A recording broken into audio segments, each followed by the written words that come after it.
Cueto. Veuillez vous asseoir.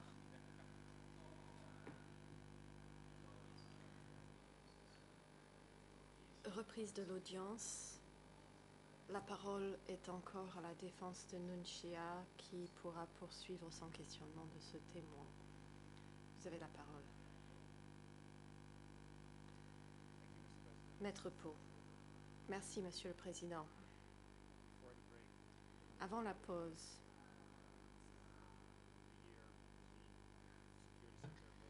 nous parlions de l'année dans laquelle le centre de sécurité a été fermé.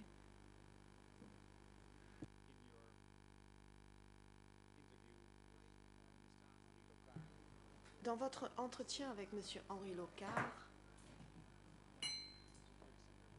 vous avez dit que lorsque ce centre a été fermé, ses archives ont été détruites.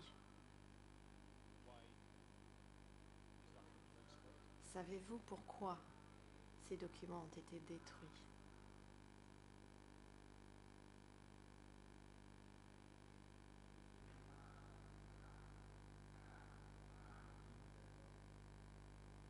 Réponse.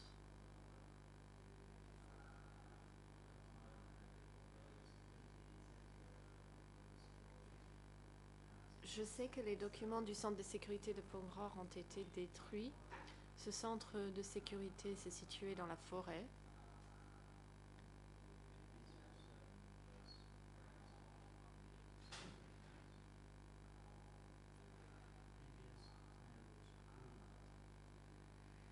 Ils étaient détruits parce qu'on a accusé ces membres des Khmers rouges anciennement responsables d'avoir trahi les Khmers rouges et que donc il fallait les détruire et détruire l'endroit et toute trace de cet endroit. Question. Lorsque le centre de sécurité a été détruit, est-ce que les détenus ont été libérés du centre de sécurité? Et si tel était le cas, environ combien de personnes ont été libérées?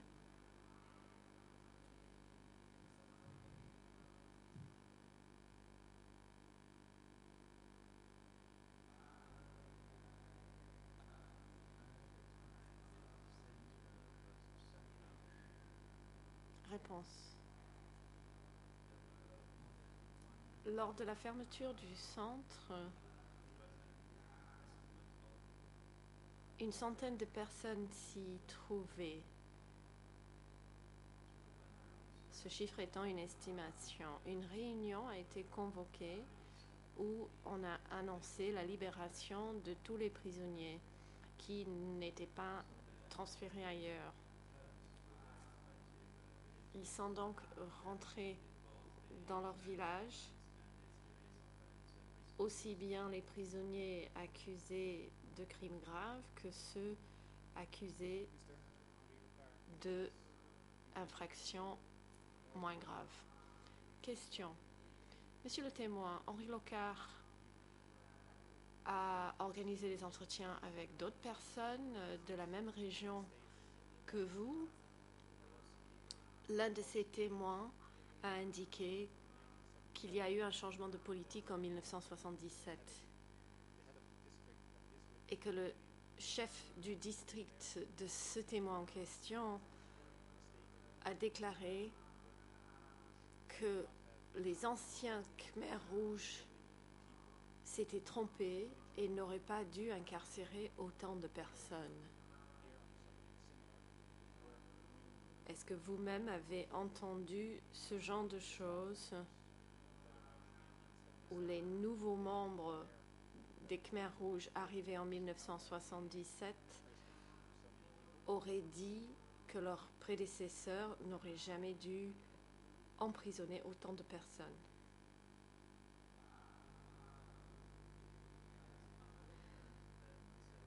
Réponse. Oui, j'ai bien entendu cela.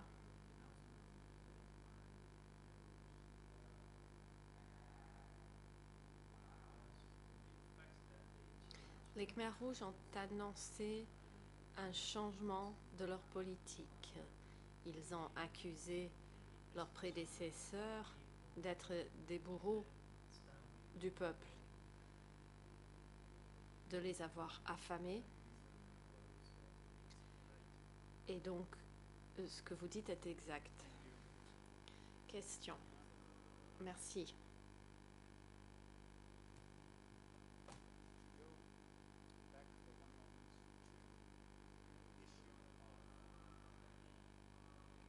J'aimerais revenir aux exécutions des anciens soldats et fonctionnaires de Lon Nol.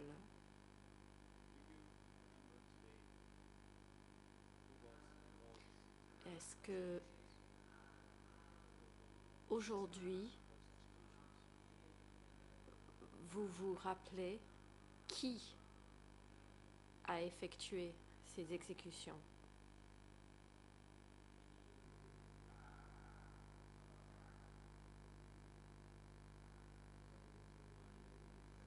Réponse. D'après mes souvenirs,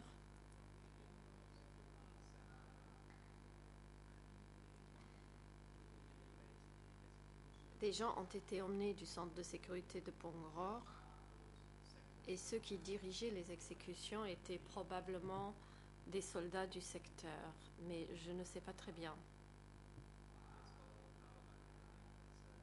C'est tout ce que je peux vous dire.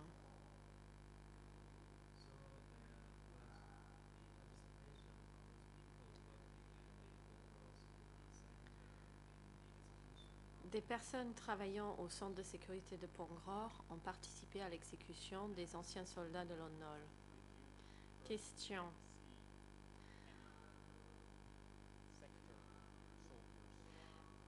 Avez-vous personnellement observé des soldats du secteur participer à ces exécutions ou vous l'a-t-on simplement raconté?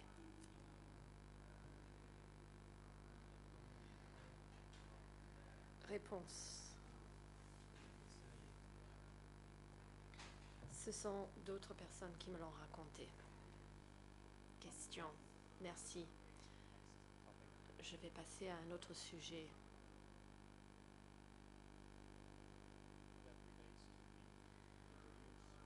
Qui concerne vos auditions avec les enquêteurs du BCJI.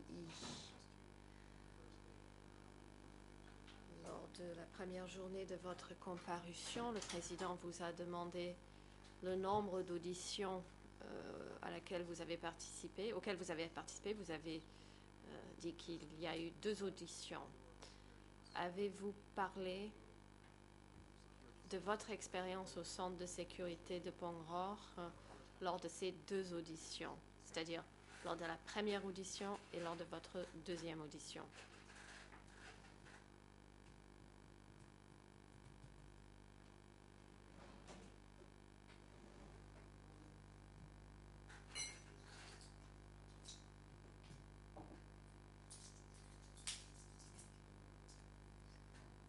Réponse. Je n'ai pas bien compris votre question. Pourriez-vous la reformuler? Je n'arrive pas à répondre. Question. Je la reformule. Vous avez rencontré des enquêteurs du BCJ à 2 reprises, c'est exact? Réponse. Oui, c'est cela. J'ai rencontré les enquêteurs 2 fois. Question. Est-ce que les enquêteurs vous ont interrogé au sujet du centre de sécurité de Pongror lors de ces 2 auditions?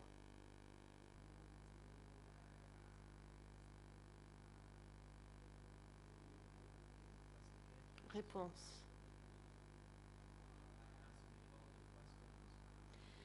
Les enquêteurs m'ont posé toutes les questions lors de ma première audition, mais ils avaient encore quelques questions à me poser, donc ils ont demandé à me rencontrer une deuxième fois à l'école primaire.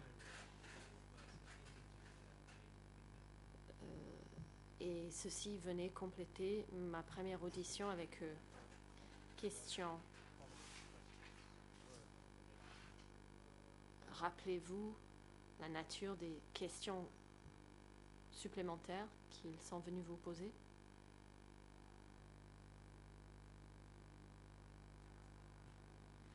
Réponse. Je ne me souviens pas des questions qu'on m'a posées lors de la deuxième audition. Question.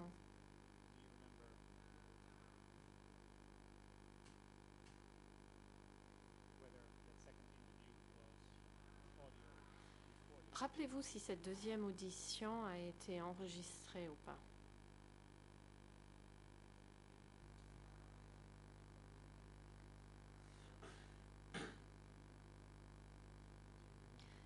Réponse.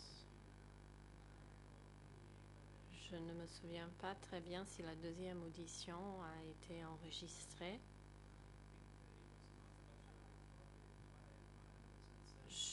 Je pense que non, mais je ne suis pas certain à 100%. Question. Rappelez-vous si la première audition avec les enquêteurs a été enregistrée ou pas. សម្ភារលើកទី1ហ្នឹងឃើញថាក្រុមស៊ើបអង្កេតក្តីហ្នឹងគឺ Réponse. La première fois, l'équipe du bureau des couches d'instruction, il y avait plusieurs personnes dans cette équipe, donc l'équipe m'a demandé de prêter serment avant de commencer l'entretien. Je pense qu'ils l'ont enregistré, mais je n'en suis pas certain.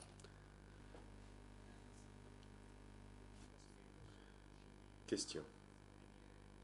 Les enquêteurs vous ont-ils montré les documents pendant la première ou la seconde interview?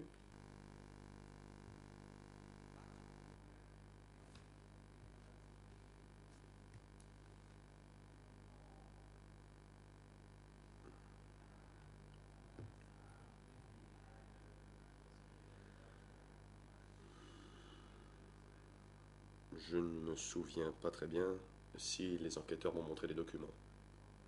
Je ne m'en souviens pas.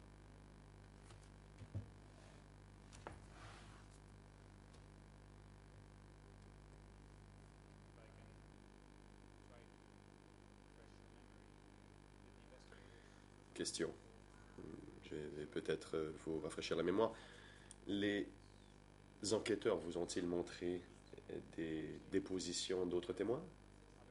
Ou ont-ils lu des déclarations qu'auraient fait d'autres témoins? Réponse.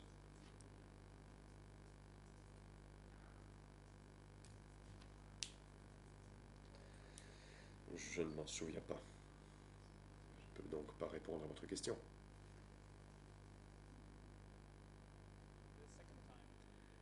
Question. Lors de votre deuxième audition, quand on vous a posé ces questions de suivi,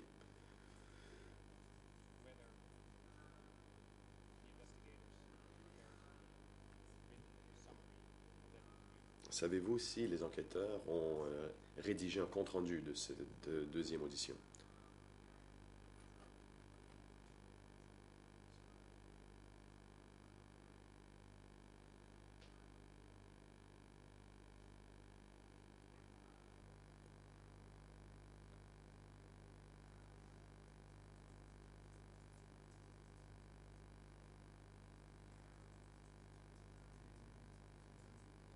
Réponse. Je ne me souviens pas qu'il y ait eu Je ne me souviens pas s'il y avait eu un procès-verbal ou non. Et je ne me souviens pas si on m'a montré les documents.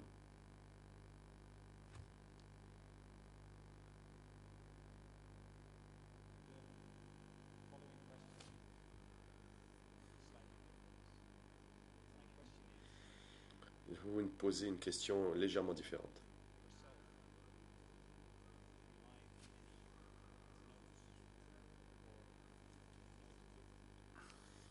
Avez-vous utilisé des notes personnel, ou un carnet, pendant votre entretien avec les enquêteurs du bureau des couches d'instruction?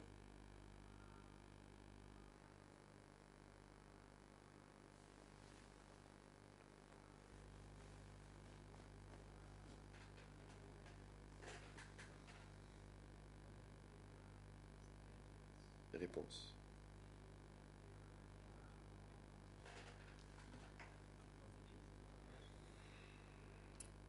À la fin de l'entretien, on m'a remis un exemplaire du procès-verbal.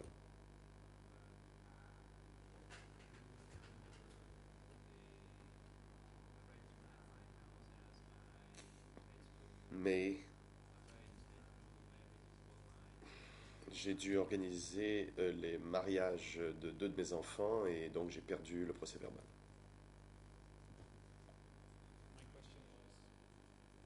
Maître Parr, ma question n'était pas vraiment...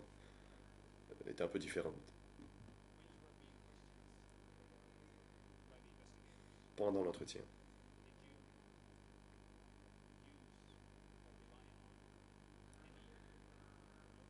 avez-vous eu recours à des notes personnelles, un carnet qui vous appartenait pour répondre aux questions? Réponse.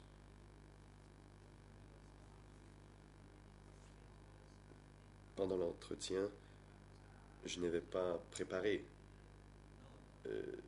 c'est-à-dire je n'avais pas préparé l'interview à l'avance et je n'avais pas pris de notes. Je leur ai répondu à leurs questions d'après mes souvenirs.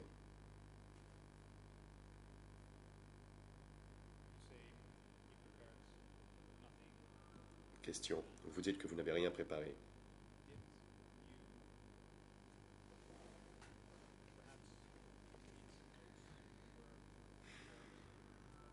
Avez-vous lu des notes que quelqu'un d'autre aurait préparées?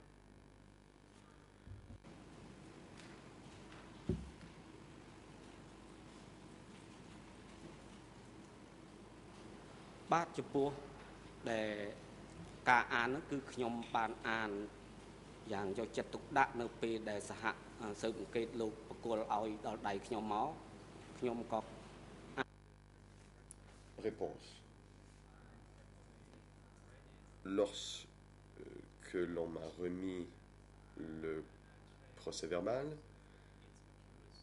je l'ai lu avec attention et je me suis assuré qu'il était exact, mais je l'ai perdu par la suite. Mais quand les enquêteurs me l'ont remis, je l'ai lu avec attention. Question. Monsieur le témoin, je ne parle pas ici du procès-verbal que le bureau des couches d'instruction a préparé après la réunion. Je parle ici de notes personnelles que vous ou quelqu'un d'autre aurait préparées avant la tenue de l'entretien. Donc, avez-vous lu des notes pendant l'entretien?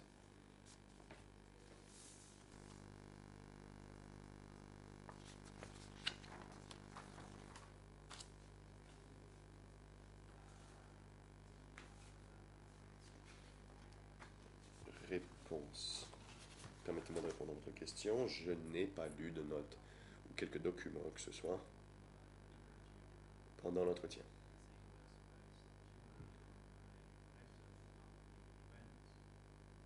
J'ai répondu sur la base de mes souvenirs des événements de l'époque, à l'époque où je travaillais pour les Khmers rouges.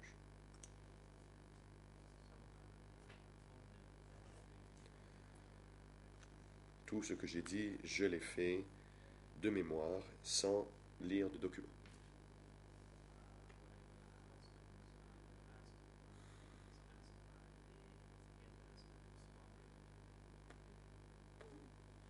Et j'ai répondu de façon appropriée aux questions qui m'ont été posées par les enquêteurs.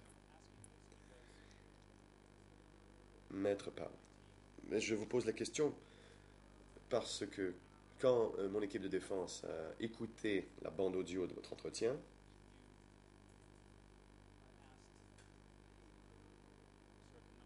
on vous pose certaines questions et vous semblez dire « Puis-je consulter mon cahier ?» Ou ça pourrait être aussi être traduit par « Puis-je consulter mes notes ?» Enfin, bon, en khmer, c'est Siapo note. Et l'enquêteur répond oui.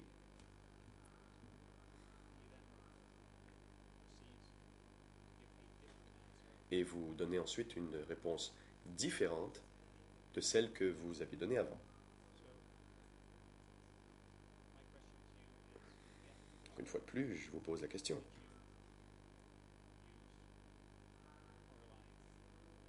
Avez-vous consulté des notes pendant votre entretien pour répondre aux questions des enquêteurs du bureau des co-juges d'instruction?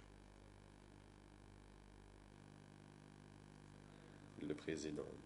Monsieur le témoin, veuillez attendre. Avant de répondre, la parole est à l'accusation. Le procureur, merci, monsieur le président. Si le conseil de la défense veut présenter des arguments sur les bandes audio, il faudrait qu'il donne des cotes. Explique dans quelle portion de la bande audio et pas simplement lui commencer à déposer depuis sa place, mais devrait présenter au témoin des preuves précises et lui poser des questions sur la base de cela. Maître Parent. Merci, Monsieur le Président. Je suis ravi de le faire. Cette portion se retrouve sur la bande audio de l'entretien à 14,00 minutes.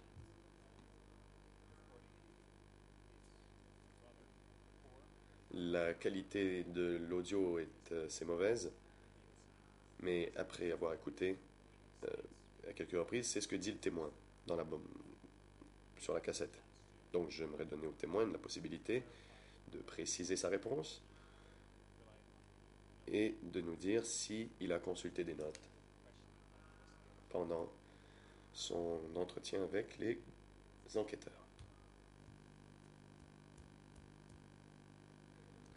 Le président. L'accusation à la parole. We would object to the witness being questioned in this. Le procureur, donc, nous nous opposons à ce type de questions. Si la défense voulait qu'une transcription de la bande audio soit préparée, il avait amplement le temps de le faire. Là, il affirme, il reconnaît que la bande audio est très mauvaise. Alors, au minimum, si on est pour poser une telle question au témoin, il faudrait être prêt à faire jouer la bande dans le prétoire. Mais il n'est pas approprié de faire des commentaires sur une bande audio qui lui-même admet est difficile à écouter. Maître Parent.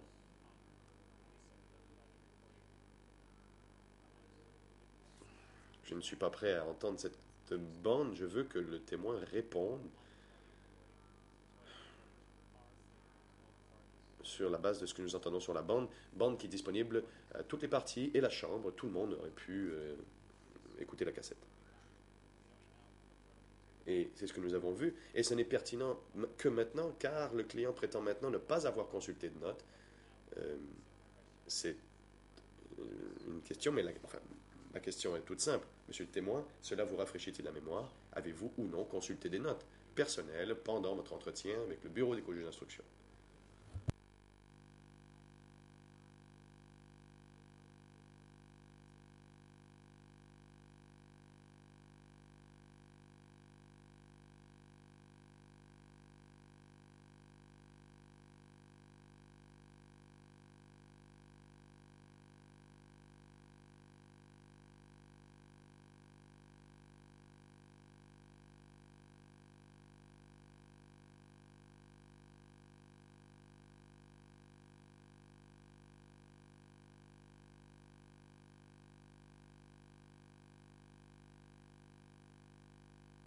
សេចក្តីជំទាស់និងសម្បាងហេតុនៃសេចក្តី Le président. L'objection est fondée.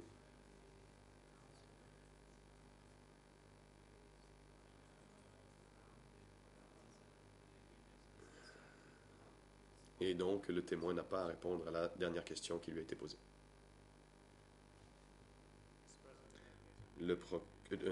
La défense. Monsieur le Président, très bien, je demande à ce que l'on fasse entendre la bande audio dans le prétoire. Comme j'ai dit, cela n'est devenu pertinent que parce que le témoin a prétendu ne pas avoir utilisé de notes et je demanderai à ce qu'on l'écoute 2 ou 3 fois pour que tous les clérophones de la salle puissent bien entendre. Nous avons préparé la bande et nous sommes prêts à la faire entendre et je demanderai par la suite aux témoins d'apporter des précisions pour éclairer cette situation.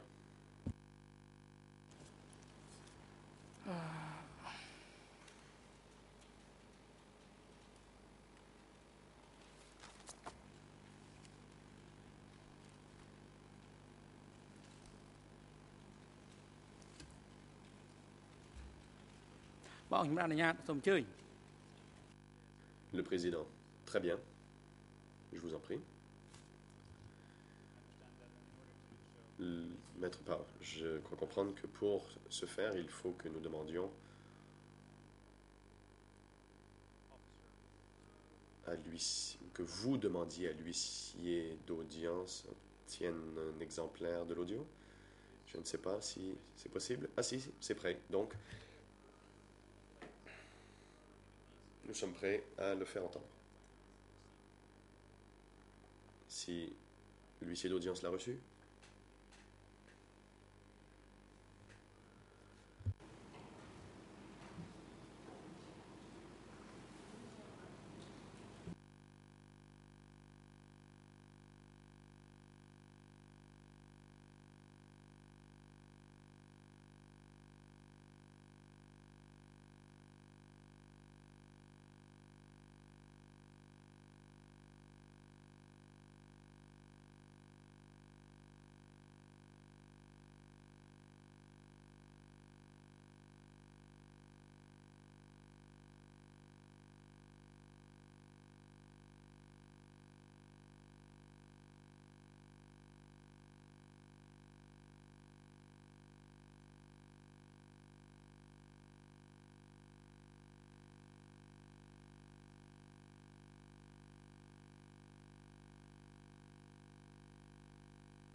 Le président.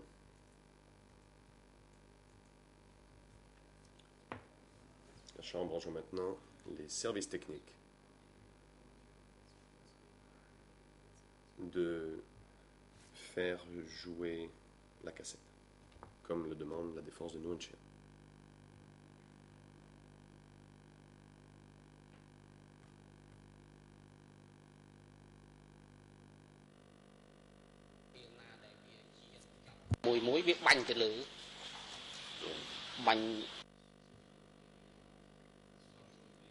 À la fin du quart de travail, on tirait un coup de feu.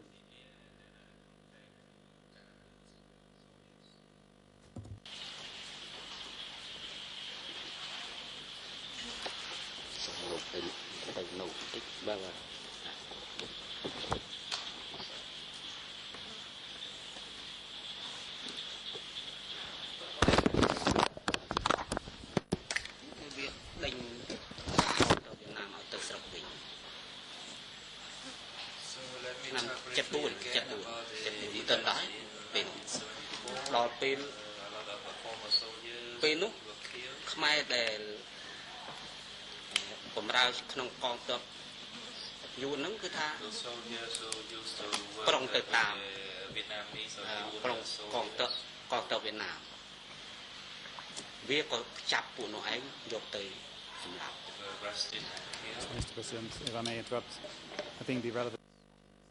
Maître Pao, si je puis interrompre, je pense que l'on vient de rater le moment en question et je viens de confirmer avec mon équipe que c'était terme inaudible. Moi j'ai entendu une note, même si je parle très mal le khmer, et donc avec la permission de la Chambre, peut-on jouer l'extrait à nouveau pour que tout le monde l'entende bien?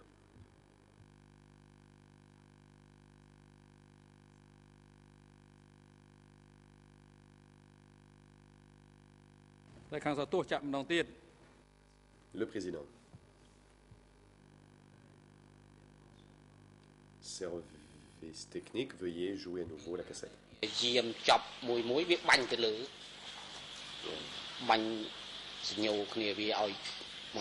before when one shift finished, they shot one round into the air, and then another group came to guard those soldiers.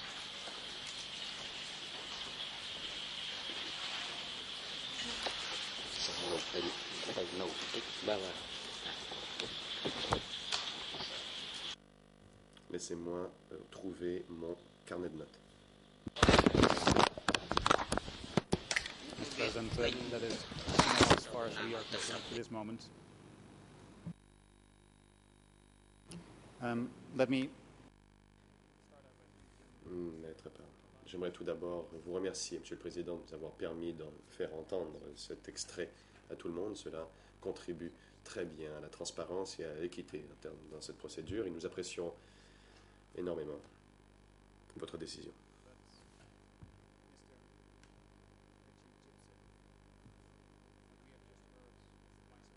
Monsieur le témoin, nous avons entendu le président. La parole est à l'accusation. De quoi voulez-vous parler? Le procureur. Je m'oppose aux commentaires de la défense. Je crois comprendre de la part de mes collègues que ce n'est pas clair. On ne sait pas exactement ce qui se passe. Donc il a joué... il a fait jouer l'extrait et je propose qu'il demande maintenant au témoin si cela lui rafraîchit la mémoire. Je ne suis pas d'accord. Si mon confrère khmérophone est bien entendu, je ne vois pas en quoi vous qui parlez très peu le khmer ayant bien entendu. Maître Pao, monsieur le procureur, j'ai bien compris votre objection. Le procureur national n'a pas entendu qui parlait.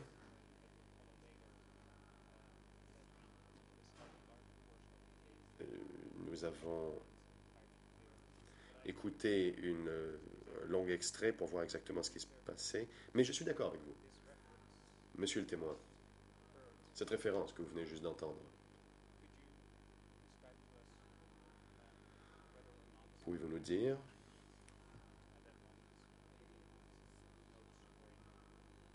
si, à ce moment-là, vous aviez consulté un carnet de notes?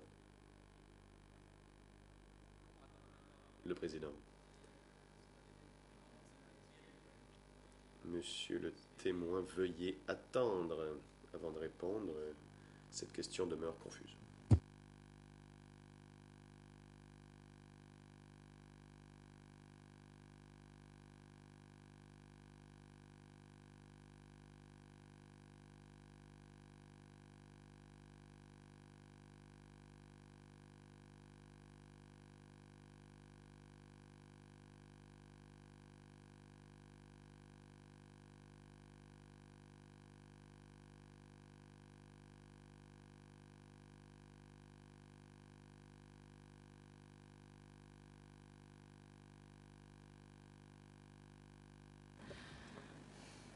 លោកជាផ្សាយលោកស្ដាប់សំឡេងមិញដែលបាន Le président, monsieur le témoin,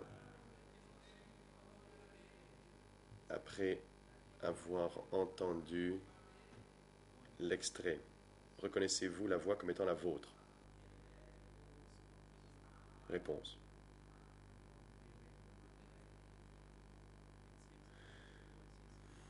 Il semblerait que ce ne soit pas ma voix. Mais c'est peut-être à cause de l'écho.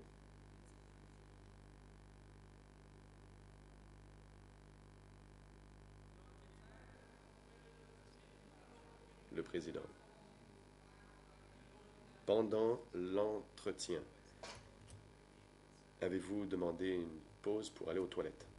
រឿងនេះលោកធានខ្ញុំក៏រក Réponse.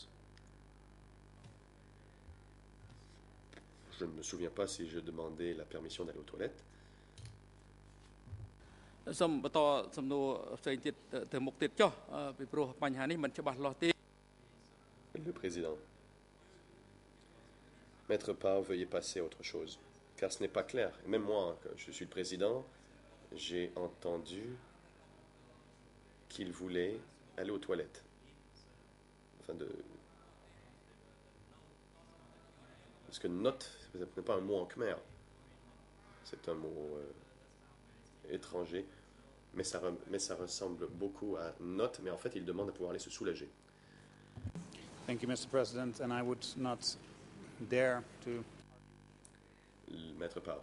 Merci, je n'oserais jamais, bien sûr, avoir un débat avec vous sur la langue khmer. Alors, j'ai une demande additionnelle. Le témoin n'a pas contredit... n'a pas dit que ça n'avait rien à voir avec les notes. Il a simplement dit qu'il n'avait pas reconnu sa voix. La raison pour laquelle cette question est très importante pour la défense, c'est que dans cet extrait, on entend clairement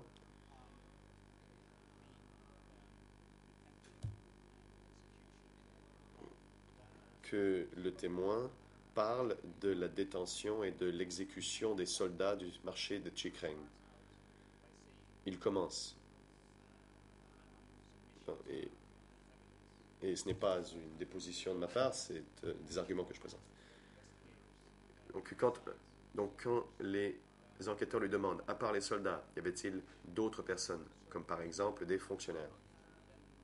Le témoin répond, il dit, d'après mes observations, il n'y avait pas de fonctionnaires.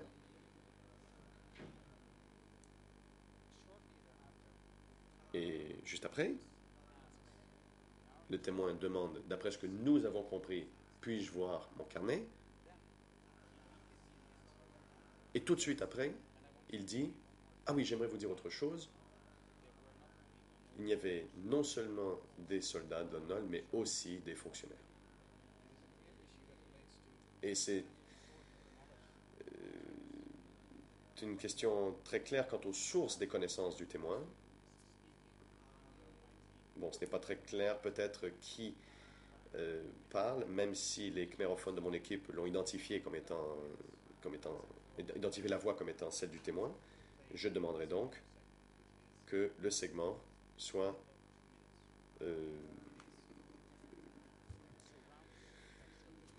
joué dans le prétoire. C'est 2 minutes, ça vous donne le contexte et cela montre bien que le témoin dit d'abord que, selon lui, il n'y avait pas de fonctionnaire à ce centre de détention à Chikreng, et après qu'il consulte, nous alléguons, ses notes, il change sa déposition.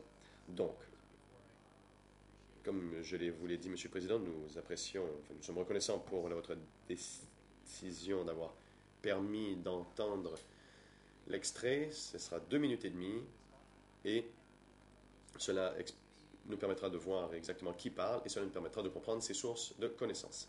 Monsieur le Président, je demande donc à ce que les 2 minutes et demie soient jouées. Mr. President, we have no. L'accusation, Monsieur le Président, nous ne nous opposons pas à ce que l'enregistrement soit joué, mais je m'oppose aux efforts de mon confrère dans ses représentations. Les membres khmérophones de mon équipe n'ont jamais entendu le mot carnet de notes. Le président ne l'a pas entendu non plus. Mon confrère devra cesser de faire semblant que tout le monde ait entendu ces termes. C'est lui qui les caractérise ainsi. J'accepte que l'enregistrement soit joué si cela permet de rafraîchir la mémoire du témoin. Il y a beaucoup de personnes lors de cet entretien qui s'expriment en même temps, y compris des représentants du tribunal qui prennent des notes. Donc je pense qu'il est inapproprié de sa part de caractériser des éléments de preuve qui ne sont pas clairs, mais nous acceptons que l'enregistrement soit joué si le président le décide ainsi.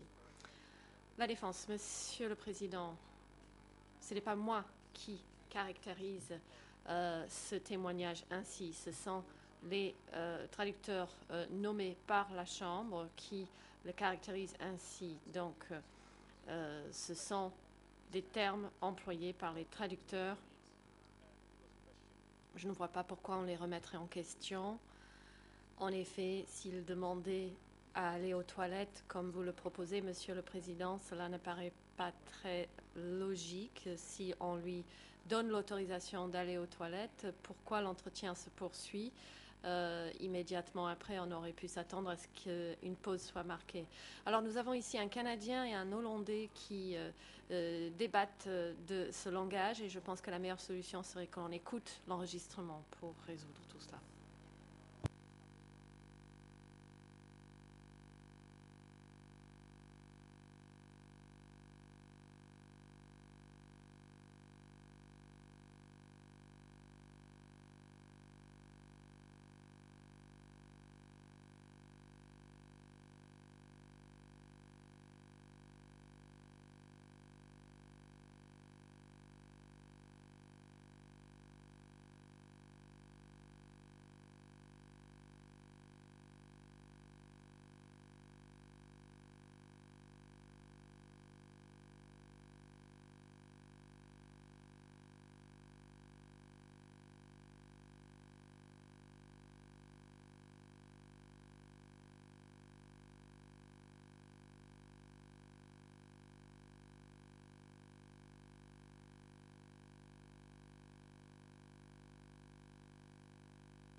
Le Président.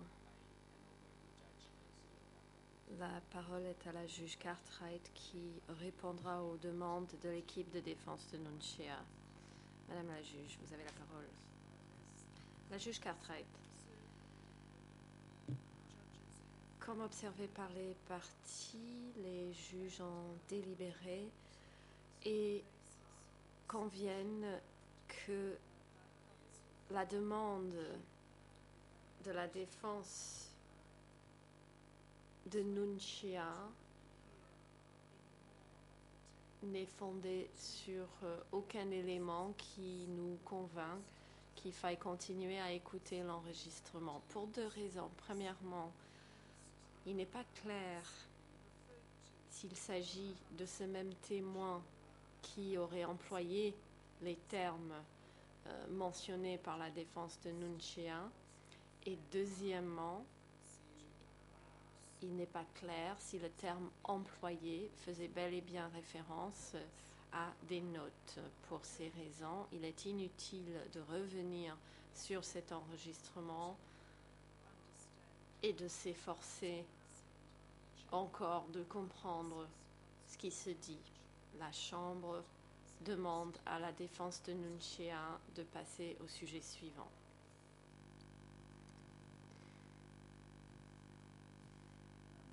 Maître Pau. Merci, Madame la juge. J'ai bien compris la décision de la Chambre. Pour y faire suite, je soumettrai que le témoin n'a pas dit que ce n'est pas sa voix. Il a dit qu'il ne la reconnaît pas. Peut-être pour des raisons techniques.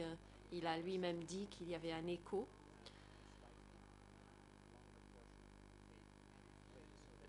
Je demande qu'on puisse jouer un extrait plus long de l'enregistrement afin que le témoin et les parties puissent vérifier si cette voix est celle du témoin ou pas. Je ne vois pas très bien en quoi cela poserait problème.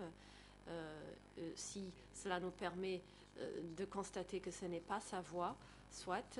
Si nous constatons qu'il s'agit bien de sa voix, alors le témoin pourra nous en dire davantage. Donc, ma requête est la suivante. Pouvons-nous écouter un extrait plus long de l'enregistrement pour permettre de savoir, surtout pour les khmérophones, de savoir s'il s'agit bien du témoin qui s'exprime dans cette partie de l'enregistrement. Et d'après nous, ce même extrait de 2 minutes et demie serait suffisant.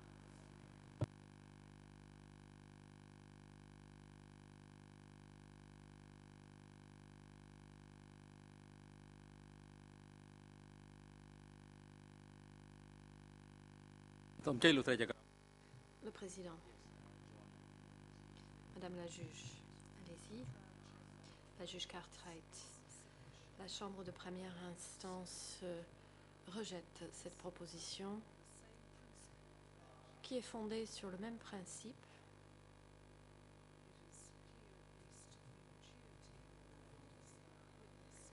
qu'il est peut-être clair pour l'équipe de Nunchia qu'il s'agit du témoin qui s'exprime. Ceci n'est pas clair pour la Chambre. Et par ailleurs, il n'est pas non plus clair quel terme a été employé. Vous ne faites que reformuler la même requête, mais autrement. Veuillez, maître, passer à autre chose. Maître Pau. Madame la juge, je regrette d'insister, mais nous pourrions résoudre ce manque de clarté en écoutant l'enregistrement. Le président. Veuillez avancer et passer au sujet suivant. La Chambre a déjà décidé. Si vous n'avez plus de questions, à ce moment-là, je donnerai la parole aux autres équipes de défense. Il ne nous reste que 20 minutes pour les deux autres équipes de défense, puisque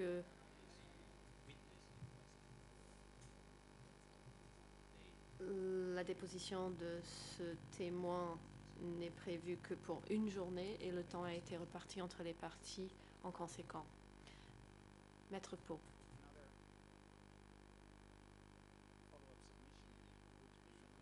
Donc j'aurai une autre requête.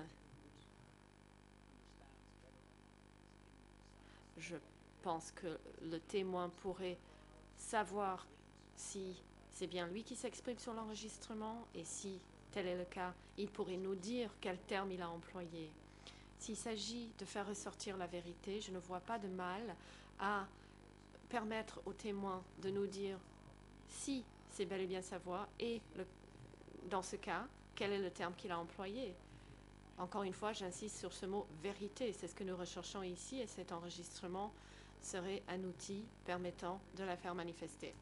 Je reformule ma requête. Ma requête est donc, est-ce que le témoin peut identifier sa propre voix sur l'enregistrement et s'il l'identifiait, nous dire ensuite quel terme il a employé. Le président. Madame la juge Cartwright, allez-y. La juge Cartwright, Maître Pau, vous venez de reformuler la même requête à 3 reprises. La décision demeure.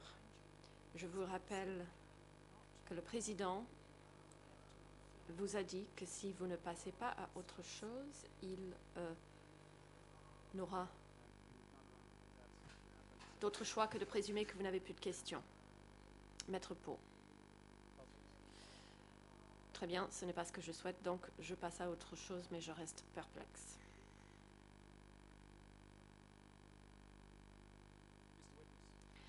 Monsieur le témoin.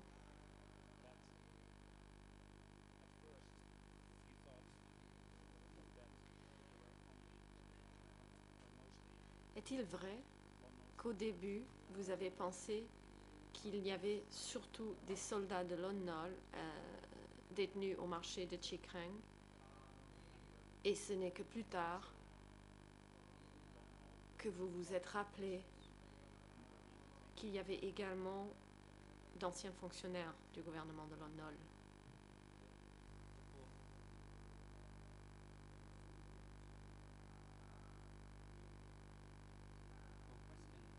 Réponse.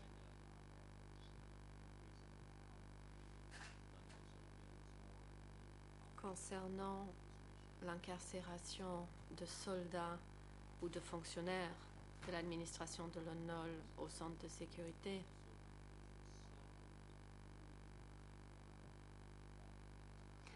je n'étais pas certain. J'étais sûre que des militaires haut placés de Lon Nol étaient incarcérés, mais pour ce qui est des fonctionnaires, je n'en étais pas certain. J'en avais simplement entendu parler. Question.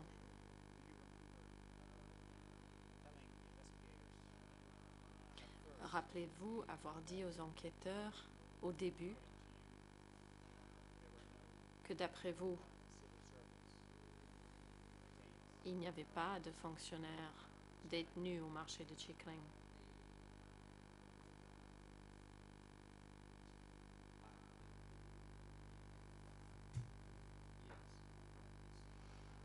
Réponse. Oui, c'est exact.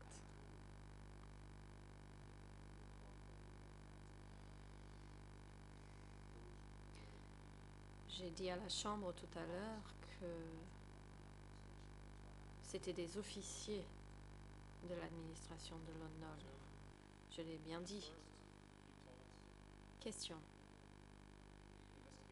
Donc, au début, vous avez dit aux enquêteurs du bureau des co-juges d'instruction que d'après vous, aucun ancien fonctionnaire de l'administration de Lon Nol n'était détenu au marché de Chi Kreng.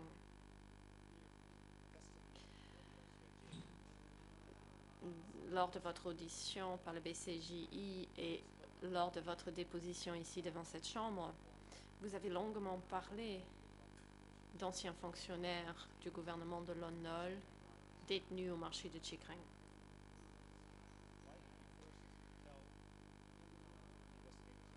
Pourquoi avoir dit au début aux enquêteurs des co-juges d'instruction que d'après vous, il n'y avait pas de fonctionnaires détenus au marché?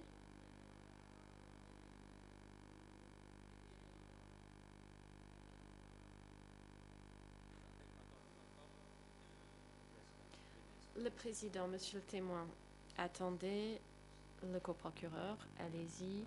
Le coprocureur, mon confrère, déforme ce que le témoin vient de dire. Le témoin n'a jamais dit avoir indiqué aux enquêteurs qu'il n'y avait pas de fonctionnaires. Le témoin a dit avoir signalé aux enquêteurs la présence d'officiers militaires. La défense déforme les propos du témoin. La défense, la question que j'ai posée précédemment, que je peux répéter, est la suivante. Est-il exact, monsieur le témoin, d'après vous, je reformule pour être clair, monsieur le témoin, est-il exact que vous avez dit aux enquêteurs du BCGI au début que d'après vous, il n'y avait pas de fonctionnaires détenus au marché de Chi Kreng?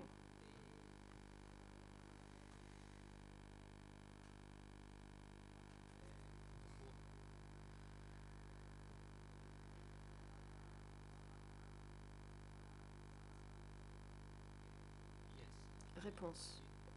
Oui.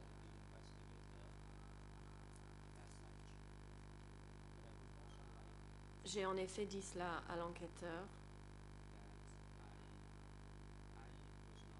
J'aimerais préciser aussi que je n'étais pas certain si des hauts fonctionnaires de l'administration de l'ONOL y étaient détenus.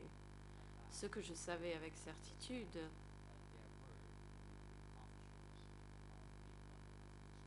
c'était que des officiers militaires de l'ONOL y étaient détenus. Question. Et étiez-vous certain ou comment aviez-vous su avec certitude que des officiers de l'ONOL y étaient incarcérés?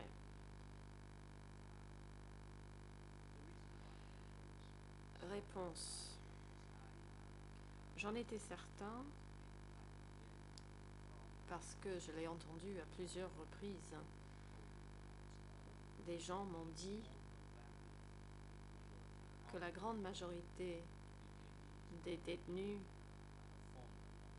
étaient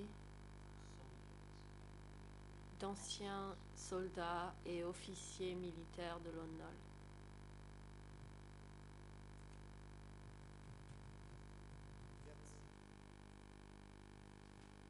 Question. Et pourtant, en lisant votre déclaration devant les enquêteurs, vous dites, et je cite, à la page 0022 52 00, en Khmer 0016 41 53. Après le 17 avril 1975, je les ai vus évacuer des soldats et d'anciens fonctionnaires de l'ONOL de la province de Siem Reap et les placer dans de vieux appartements en béton au marché de Chi Kreng où ils étaient gardés jour et nuit.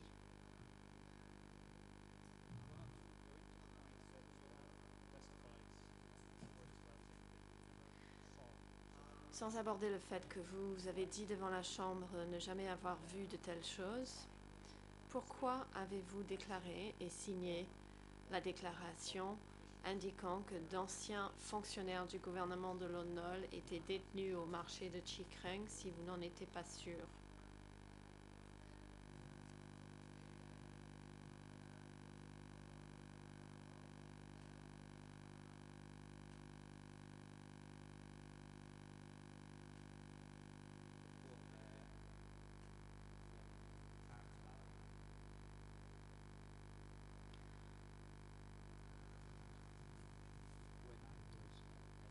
Réponse. Lorsque je répondais aux enquêteurs, je ne le savais pas avec certitude.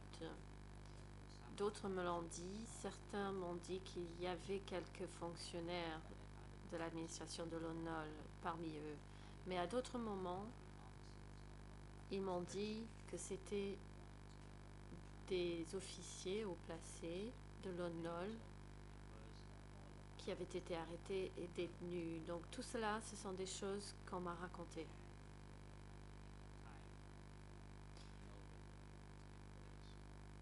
Et à ce moment-là, je ne savais pas si c'était vrai ou pas, et j'ai simplement apporté mon empreinte digitale au procès-verbal. Question, merci. Avez-vous préparé des notes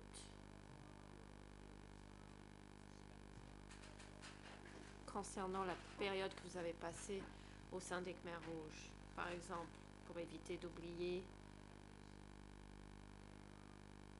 ou pour garder des souvenirs?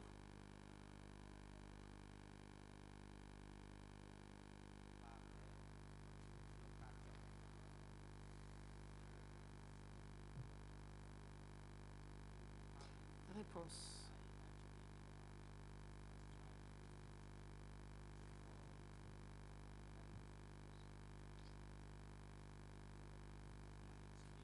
En compilant ceci, je ne cherchais pas à retenir des souvenirs en les notant par écrit. Je l'ai simplement raconté oralement, je n'ai jamais rien écrit. Question, et lorsque vous parlez à d'autres personnes, lorsque vous leur racontez ce que vous avez vécu, est-ce que ces mêmes personnes vous racontent à leur tour leurs propres expériences?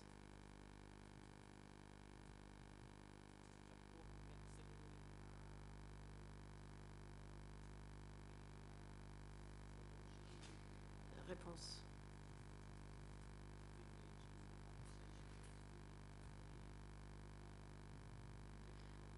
Lorsque je discutais avec des gens, ils ne m'ont jamais raconté leurs expériences datant de cette époque. Ils ne m'ont rien dévoilé.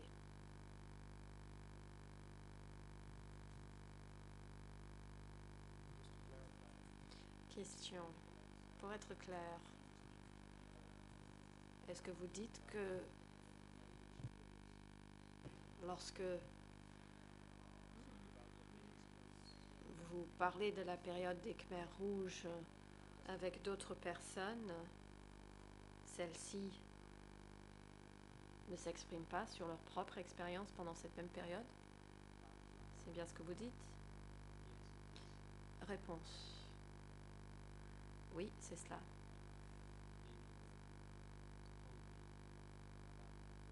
Ils ne m'ont jamais parlé de leur expérience personnelle pendant cette période.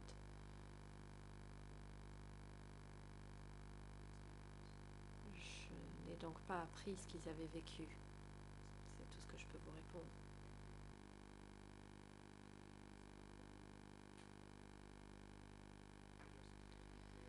Question, pour être clair, et je comprends qu'il soit difficile de parler de cette période et difficile de vous rappeler tous ces souvenirs avec certitude. Je ne veux absolument pas donner l'impression que je pense que ceci est facile pour vous, mais j'ai un certain nombre d'autres questions à vous poser.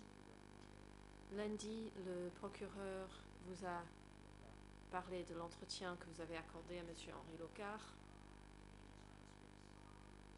Dans la transcription en anglais, il est écrit que vous avez dit avoir un bon rapport avec M. Henri Locard.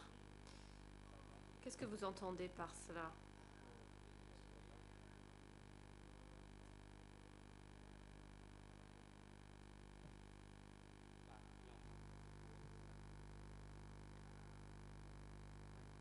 Réponse.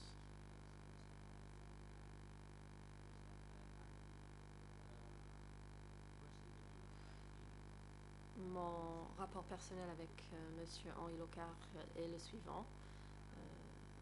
Il est venu m'interviewer dans la province de Siem Reap. Il m'a respecté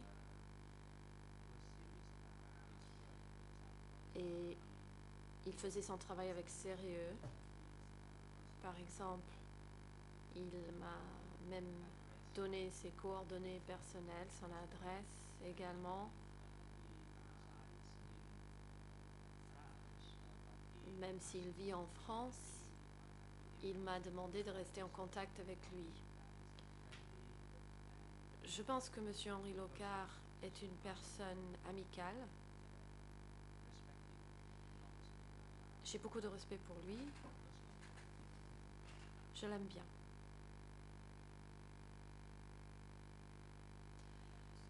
Question. Depuis 1991, avez-vous revu M. Locard?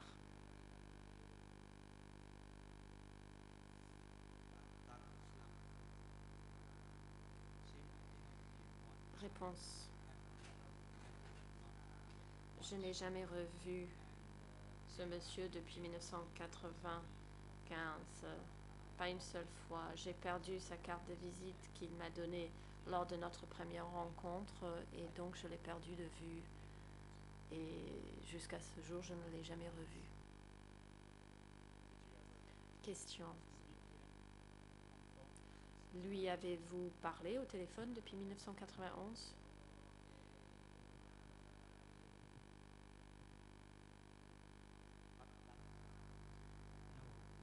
Réponse. Non, jamais.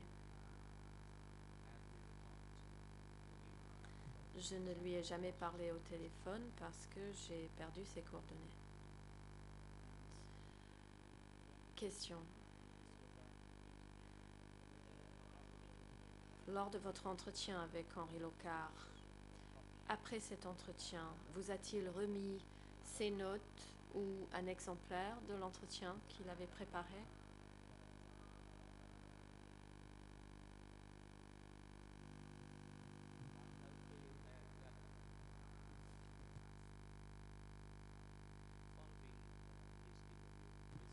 Réponse. Suite à cet entretien, en 1991, il ne m'a pas remis de notes avant de repartir.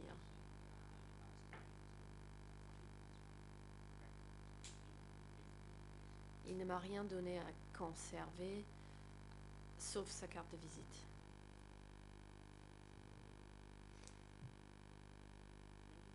Question. Lors de votre audition par les enquêteurs du BCJI,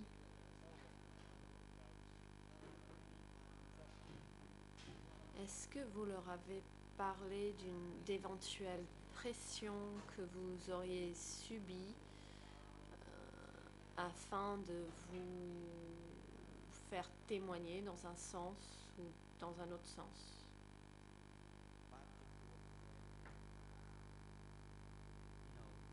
Réponse.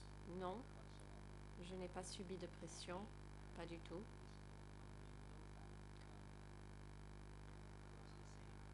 Et avec M. Henri Locard, c'était pareil. Il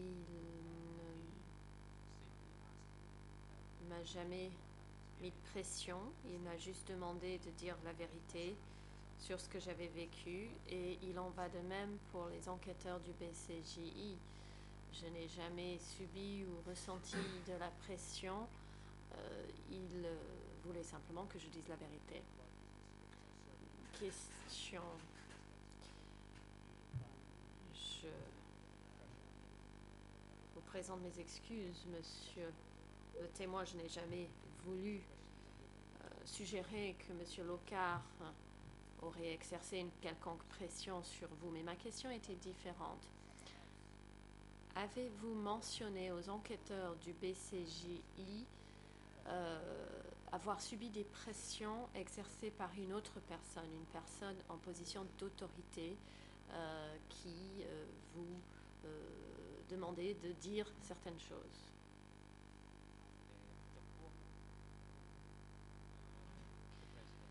Le président, le témoin n'a pas à répondre à cette question qui est infondée. Il n'y a aucune raison de poser cette question, elle n'est pas pertinente.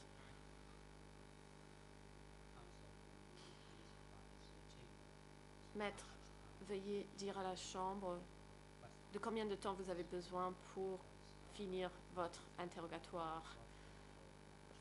C'est l'heure du déjeuner et les équipes de défense n'ont plus de temps pour interroger ce témoin. Nous aimerions savoir donc de combien de temps ils auront besoin pour interroger le témoin. Et nous posons la même question aux deux autres équipes de défense. Veuillez nous dire si vous avez besoin de temps pour interroger le témoin. Thank you, Mr. President. The new Maître Pao, nous avons besoin de 20 minutes supplémentaires. L'équipe de défense de Yangsari nous a dit qu'il n'avait pas besoin de plus de 10 minutes et l'équipe de défense de Kyusampan n'a aucune question à poser au témoin. Donc, pour ce qui est de la défense, nous pourrions terminer une demi-heure après le déjeuner et peut-être même plus tôt.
Le président.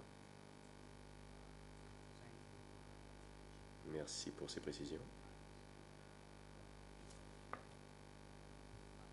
Le moment est important pour une suspension d'audience pour aller déjeuner.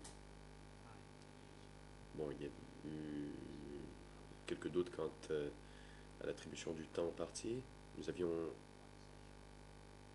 accordé une session à chacune des parties pour les questions.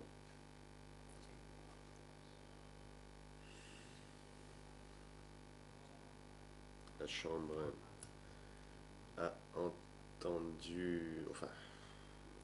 remarqué que certaines questions ont été non pertinentes et c'est pourquoi la Chambre donne 10 minutes de plus à la défense de Nuon Chea après la pause déjeuner. Maître Pao, Monsieur le Président, si je puis répondre, les calculs sont tout simples. L'accusation a utilisé tout un après-midi. Le Président interrompt.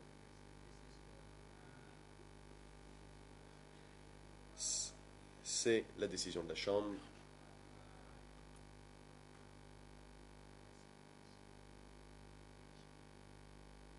Vous avez utilisé votre temps de parole pour poser des questions qui n'étaient pas pertinentes et la Chambre s'est prononcée. Vous avez donc droit à 10 minutes de plus après le déjeuner. La Chambre va maintenant lever l'audience pour le déjeuner et nous reprendrons à 13h30.